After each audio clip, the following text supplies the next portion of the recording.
যা পরিস্থিতি তৈরি হচ্ছে আর সেখানে দেখা যাচ্ছে সময়সীমা বেড়েছে, তবু এসআইআর নিয়ে ঘ্যান ঘ্যান কিন্তু থামছে না তৃণমূলপন্থী বুথ লেভেল অফিসারদের। সিইও দপ্তরের বাইরে মঞ্চে অবস্থানে অনড় রয়েছেন তারা। মুখে তৃণমূলের বুলি যে এত কম সময়ে এসআইআর হবে না।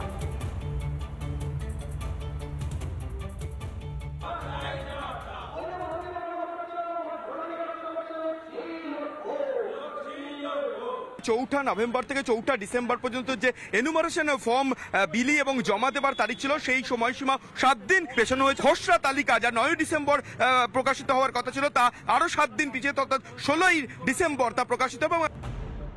এসআইআর এর সময়সীমা বাড়ালো নির্বাচন কমিশন, তারপরেও নাকি কান্নাই থামছে না তৃণমূলপন্থী বিএলওদের। 7 দিনটা কোনো বাড়তি সময় বলেই মনে করছি না। এই 7 দিনে কোনো কিছু হবে না, কেন যে এই অ্যাপ যে আছে, এই অ্যাপ কোনো মতোই ভালো মতো চলে না। এরকম ভাবে প্রেশারাইজ হয়ে এরকম ভাবে অল্প সময়ের মধ্যে যাতে আমার অল্প সময়ের মধ্যে দ্রুততার সঙ্গে করতে গিয়ে ভুল করে ফেলি, এইটা আমি করতে চাইছি না। ওই জন্য আমাদের দাবি অন্তত কমপক্ষে 3 মাস দেওয়া হোক। শুনলেন বিএলওদের অজুহাতগুলো কেমন চেনা চেনা লাগলো না? একই ধরনের কথা শোনা গিয়েছিল না তৃণমূল নেত্রীর গলায়? এসআইআর করতে 3 বছর টাইম লাগে। 2002-এ লাস্ট হয়েছিল। আমরা কেউ বলিনি তো করতে হবে না। রবিবার মাননীয়ার সাগরেদদের গলাতেও একই সুর। পরে কিন্তু বুঝেছে, ভুলটা স্বীকার করলো। তৃণমূল কংগ্রেস যে সবসময় সঠিক কথাটা বলে, এটা আরেকবার প্রমাণিত হলো। এটা তো বলবেন। কিন্তু যে সব বিএলও তৃণমূলপন্থী নয়, তারা কি বলছে জানেন? জাতীয় নির্বাচন কমিশন আমাদের রাজ্যের এসআইআর এর জন্য ফর্ম জমা নেওয়ার সময় 7 দিন বাড়িয়ে দিয়েছে, অর্থাৎ 11 তারিখ পর্যন্ত করেছে। এবং তার সাথে সাথে আমাদের যে খসড়া ভোটার তালিকা প্রকাশের, সেটাও 7 দিন কিন্তু পিছিয়ে দেওয়া হয়েছে। আমাদের এই যে দাবি মেনে নেওয়া হলো, এই জন্য আমরা ইসিআইকে ধন্যবাদ জানাই। কমিশনের সিদ্ধান্তকে স্বাগত জানিয়ে তৃণমূলকে চড়া সুরে আক্রমণ পদ্ম শিবিরের। দেখুন, যে কোনো পদ্ধতিতে নির্বাচন কমিশন হোক বা যে অন্য কেউ হোক, যখন একটা কাজ হয়, সেই কাজ যখন চলতে থাকে, চলার পর বা ইমপ্লিমেন্ট হওয়ার পর তার অ্যাসেসমেন্ট হয়।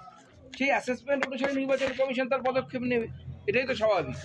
1 সপ্তাহ সময় বাড়িয়েছেন, এতে তাদের অবজারভাররা ভালো করে কাজ করতে পারবেন, আরও বেশি স্ক্রুটিনি করতে পারবেন, সেটা তো ঠিক আছে। কিন্তু আমার মনে হয় জ্ঞানেশ কুমারজির নিজে পশ্চিমবঙ্গে আসার প্রয়োজন আছে। পুরো টিম নিয়ে তিনি আসুন, আর পারলে সঙ্গে যারা বিরোধিতা করছেন দিল্লিতে, তাদেরও আমন্ত্রণ জানান। তাতে কি, তৃণমূলের ধামাধারীরা কিন্তু নাটক চালিয়েই যাচ্ছে।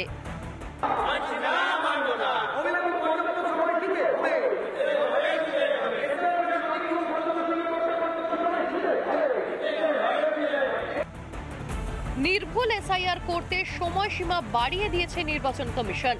তৃণমূলের শেষ খড়কুটোটাও ফেঁসে গিয়েছে। তাই এবার স্রেফ অজুহাতকে হাতিয়ার করে অবস্থান চালিয়ে যাচ্ছে ভেগধারী বিএলওরা। মাননীয়া, বাংলার মানুষ কিন্তু বোকা নয়, সব দেখছে। ভোট বাক্সে এর প্রতিফলন হবে না তো? রিপাবলিক বাংলা।